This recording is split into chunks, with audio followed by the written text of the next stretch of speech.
जीवन हमें एक मौका देता है, इसलिए जब भी सही कॉलेज चुनने का समय आए तो सिर्फ मंगलायतन यूनिवर्सिटी आपके बेहतरीन भविष्य और सर्वांगीण विकास के लिए।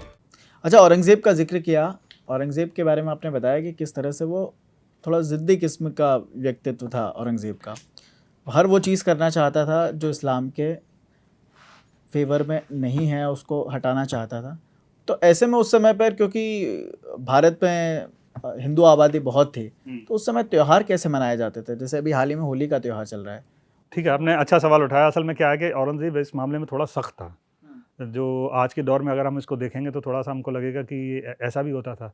मैं 3-4 इंसिडेंट कोट करूँगा। जैसे 1665 का उसका एक फरमान है, मतलब एक ऑर्डर जारी है कि होली तो मनाएं लेकिन डिस्टर्बेंस क्रिएट नहीं होना चाहिए। तो ये डिस्टर्बेंस की शक्ल पे कि बाहर सार्वजनिक रूप से होली मनाने से बचें टाइप का एक इंस्ट्रक्शन है उसका। दूसरा एक इंसिडेंट है दशहरे पे राजा जसवंत सिंह, राजा जय सिंह, इनको बाकायदा गिफ्ट दिए जाते थे, मतलब सम्मान और बहुत सारी चीज़ें इन्हें दिए जाते थे। और उस टाइम में सरूपा टाइप का शब्द इस्तेमाल होता। सरूपा का मतलब होता है सिर से पैर तक का ऊपर का कपड़ा, इसे गिफ्ट के तौर पे दिया जाता था। तो ऐसी बहुत सारी चीज़ें जो है हिंदू राजाओं को दी जाती थी बादशाह की तरफ से दशहरे पे।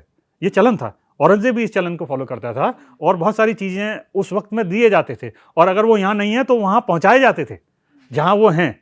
तो एक तो हुआ कि त्योहारों का सम्मान, लेकिन अगर आपने ये कहा कि रूल्स डिसिप्लिन, तो इसको थोड़ा इस तरह से लीजिए। मैं आपको बता दूं कि थोड़ा सा चौंकाता है औरंगज़ेब के बारे में। लोगों ने ये लगा कि नहीं, हिंदुओं के फेस्टिवल पे उसने ये कहा कि नहीं, सार्वजनिक रूप से नहीं मानना चाहिए।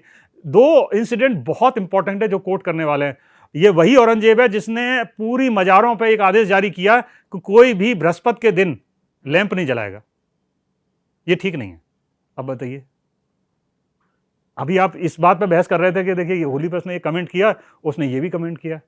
हमारे पैगंबर साहब के जन्मदिन पर एक इंसिडेंट ये भी था, मतलब ऐसा भी होता था कि कुछ संगीत बजाने का, खुशियों का वो होता था। औरंगज़ेब का आदेश ये आया कि किसी भी तरह का संगीत नहीं बजाया जाएगा ईद मिलादुल नबी के दिन। इसको आप क्या कहेंगे? अभी तो हम कह रहे थे कि उसने एंटी हिंदू स्टैंड लिए हुआ है। मेरा सब यह कहना है कि इसको इस तरह से ना लिया जाए।